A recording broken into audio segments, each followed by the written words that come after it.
नमस्कार विद्यार्थी मित्रांनो, मराठी जी.के.बी.के या यूट्यूबच्या ऑनलाईन प्लॅटफॉर्मवर तुमचं स्वागत आहे।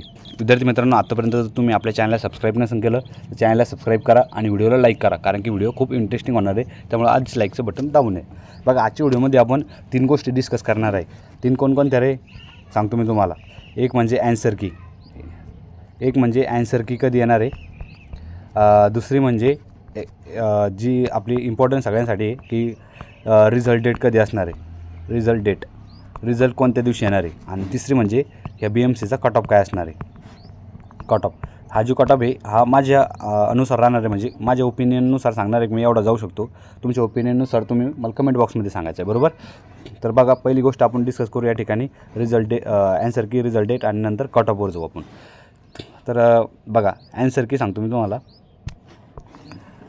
एक मिनिट, ॲन्सर की कधीपर्यंत येऊ शकते सर्वांना माहिती आहे। 2 डिसेंबर ते 12 डिसेंबरपर्यंत BNCची एक्झाम चाललेली आहे।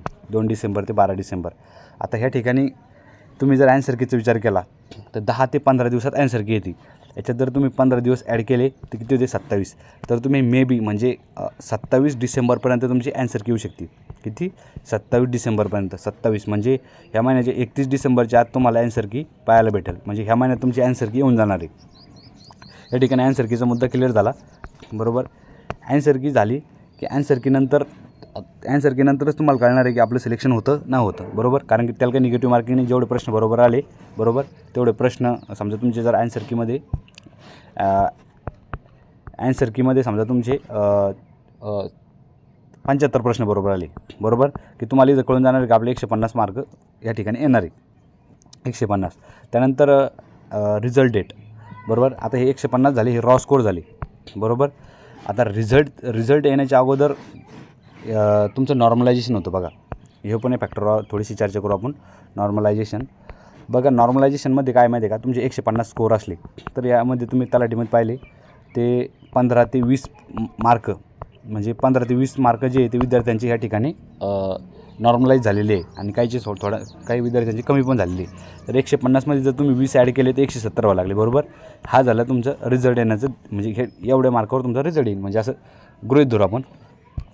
आता रिझल्ट डेटच्या विषयी सांगतो मी तुम्हाला। रिझल्ट डेट काय असणार आहे, तुम्हाला सांगितलं की ह्या महिन्यात 31 डिसेंबरच्या आत तुमचा रिझल्ट ॲन्सर की येऊन जाणार आहे, बरोबर। त्यानंतर फेब्रुवारी, बघा मी इम्पॉर्टंट सांगत आहे, फेब्रुवारीच्या दुसऱ्या वीकमध्ये हा रिझल्ट येणार आहे। दुसऱ्या आठवड्यात, फेब्रुवारी महिन्याच्या दुसऱ्या आठवड्यात तुमचा रिझल्ट अनाऊन्समेंट होणार आहे। कारण मी का सांगतो, कारण की डिसेंबर 31पर्यंत तुमची ॲन्सर की येणार आहे, बरोबर। त्यानंतर 1 ते 1.5 महिना हमखास लागतो भाऊ, 1 ते 1.5 महिना हमखास लागतो ॲन्सर की येण्यासाठी, कारण की रिझल्ट येण्यासाठी। कारण की याच्यात इम्पॉर्टंट फॅक्टर होतो नॉर्मलायझेशनचा, त्यामुळे एवढा टाईम लागणारच त्याला नॉर्मलायझेशनमुळे। त्यामुळे तुम्ही धरून चालायचं की दुसऱ्या आठवड्यात तुमचा जो BMCचा रिझल्ट आहे तो तुमच्या हातात राहील। आता विषय येतो की महत्त्वाची गोष्ट म्हणजे जो की तुम्ही त्याच्यामुळं म्हणजे ज्या पर्पजने या व्हिडिओकडे आले, तुम्ही क्लिक केलं या व्हिडिओवरती, तो पर्पज आपला कट ऑफचा, म्हणजे BMCचा कट ऑफ काय असू शकतो। मला विद्यार्थ्यांचे प्रश्न पण केले आणि त्या प्रश्नाच्या अग्रस्तव मी आजचा व्हिडिओ या ठिकाणी बनवते। कट ऑफ, आता तुम्ही स्वतः एक्झाम दिलेली आहे आणि मी पण एक्झाम दिलेली आहे, तर मी माझ्या ओपिनियननुसार ह्या एक्झामचा कट ऑफ सांगतो आणि तुम्ही तुमच्या ओपिनियननुसार काय कट ऑफ जाऊ शकतो ते तुम्ही कमेंट बॉक्समध्ये छापायचे। तुम्ही कमेंट बॉक्समध्ये किती गोष्टी टाईप करायचे तुम्हाला सांगतो मी। कट ऑफ तर सांगतो मी, त्या अगोदर एवढ्या गोष्टी टाईप करा। त्यानंतर मी परत एकदम स्ट्रॉंग व्हिडिओ बनवतो मी कट ऑफचा, एक्झॅक्ट कट ऑफ किती राहील, कारण की डाटा कलेक्ट झाल्याशिवाय कट ऑफ बनवू शकत नाही कोणीच। जोपर्यंत आपल्याजवळ डाटा नाही तोपर्यंत आपण साठी कट ऑफ सांगू नाही नाही।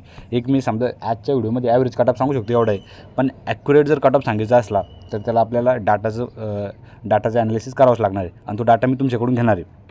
तुम्ही काय करायचं आहे, तुमची हे सांगायचं आहे तुमचं पेपर कधी झाला, कोणत्या दिवशी पेपर झाला, डे प्लस शिफ्ट सांगायची कोणती आहे, बरोबर। आणि तुम्ही किती प्रश्न तुमचे बरोबर येऊ शकतात। एक तुम्हाला ॲव्हरेज माहिती आहे ना की आपले 70 प्रश्न बरोबर येऊ शकते बाबा, 80 प्रश्न बरोबर येऊ शकते, 90 प्रश्न बरोबर येऊ शकते। जेवढे काही प्रश्नांची संख्या बरोबर येऊ शकते तेवढीच प्रश्नांची संख्या टाईप करा या ठिकाणी। या काय डे टाईप करा, शिफ्ट टाईप करा आणि तुमचे किती प्रश्न बरोबर येऊ शकते एवढे हे करा। आणि एक शेवटची म्हणजे तुमच्या ओपिनियननुसार कट ऑफ किती असू शकतो BMCचा, म्हणजे किती असू शकतो, म्हणजे किती प्रश्न बरोबर असायला पाहिजे ते एवढा कट ऑफ लागेल. म्हणजे तुम्ही सांगायचं आहे की बाबा की सर माझे 70 प्रश्न मी बरोबर केलेले, पण मला असं वाटतं की सर ज्याचे 85 प्रश्न बरोबर आहे त्याचं जिथं सिलेक्शन होणार आहे. हे असं मला टाईप करा की 85 प्लस जाऊ शकतो sir cut off, 85 plus question. म्हणजे आपण जर विषय केला तर 170 होते, इथं 85 दोन्ही, कारण की एक प्रश्न 2 मार्काला आहे. तर ह्या गोष्टी तुम्ही सगळ्या टाईप करा मला. त्यानंतर मला ह्या तुमच्या कमेंटमधून एक ॲक्च्युअल डाटा कलेक्ट होईल आणि त्या डाट्यावरती मी एक असा बेसिक असा एक इम्पॉर्टंट असा व्हिडिओ बनवेन सटिक कट ऑफचा, बरोबर. तर माझ्या ओपिनियननुसार तुम्हाला कट ऑफ ऐकायचं आहे. सांगतो मी BMCचा कट ऑफ माझ्या ओपिनियननुसार. बघा, इंग्लिश आपण दोनच सब्जेक्टचा विचार करणार आहे, सर्वांना माहिती आहे. इंग्लिश आणि GK या दोनच सब्जेक्टनं माणसाची वाट लावलेली आहे, जास्त करून GKने वाट लावलेली आहे. इंग्लिश तर ज्यांनी केलेलं आहे त्यांना बऱ्यापैकी आलं, आणि ज्यांनी नाही केलं तर त्यांच्यासाठी हा विषय अवघडच होता. आणि हा जो GK सब्जेक्ट आहे हा सगळ्यांसाठी अवघड होता, सगळ्यांसाठी, ज्यांनी पण एक्झाम दिली त्यांच्यासाठी. या ठिकाणी जर 25 प्रश्न GKचे असले, किती पण टॉपर असू द्या ना हो, 25 पैकी त्याचे किती प्रश्न बरोबर असणार, 12 ते 14 प्रश्न बरोबर असणार. या ठिकाणी 12 ते 14. तर आपण जर ॲव्हरेज पकडलं तर या ठिकाणी आपण विचार करू की त्याचे 15 प्रश्न बरोबर असणार GKमध्ये. कितीपैकी? 25 पैकी 15 प्रश्न GKमध्ये, 25 पैकी 15. आता जे अंदाजे टोळे लागणार आहे त्याचा या ठिकाणी आपण वापर नाही करणार की अंदाजे जे पडेल ते, पण एक सटीक सांगतो मी तुम्हाला की 25 पैकी 15 प्रश्न यायला पाहिजे. टॉपर असतो का ॲव्हरेज असो या पोराला. इंग्लिशमध्ये ॲव्हरेज स्टुडंट ते टॉपर स्टुडंट सांगतो. तर टॉपरचा या ठिकाणी विचार नाही करायचा. या ठिकाणी जसं आपण ॲव्हरेज स्टुडंटचा विचार करूया की 15 प्रश्न ॲव्हरेज विद्यार्थ्याची बरोबर असू शकते, 15 असू शकते, 12 असू शकते, पण 15च्या वर ॲव्हरेजचे पण नसणार आणि टॉपरचे पण नसणार, एवढं सांगतो मी तुम्हाला. इंग्लिशमध्ये 25 पैकी मी तुम्हाला सांगतो साधारण विद्यार्थी असला ॲव्हरेज तर तो 18 मार्क या ठिकाणी बरोबर येणार आहे. 18 ते म्हणजे 14 ते 18 या ठिकाणी त्याचे प्रश्न बरोबर असणार आहे. तर ह्या ठिकाणी 14 पकडू आपण आणि ह्या ठिकाणी 15 पकडू. ओव्हरऑल जर 15 आणि 14ची जर आपण बेरीज केली तर इथं 29 होते.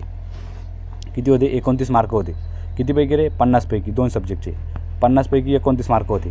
आणि त्याचबरोबर इंग्लिश आणि मराठी आणि IT जर विचार केला आपण तर 50 पैकी त्या ठिकाणी ओव्हरऑल पोराचे 45 प्रश्न बरोबर राहणार आहे. तर बघा ह्या ठिकाणी 45 प्लस 29 किती होता रे? तर 75 74. ह्या ठिकाणी 74 एक ॲव्हरेज कट ऑफ निघाला लागला. 74 प्रश्न बरोबर पाहिजे. म्हणजे तुमचे 74 प्रश्नांच्या कमी प्रश्न बरोबर नाही पाहिजे, एवढे मार्क तुम्हाला 74 प्लस प्रश्न बरोबर येणं गरजेचं आहे. मग ते 74 असो का 80 असो का 85 प्रश्न बरोबर असो, पण मिनिमम 74. मग ते याच्या ठिकाणी कोणती कॅटेगरी असो.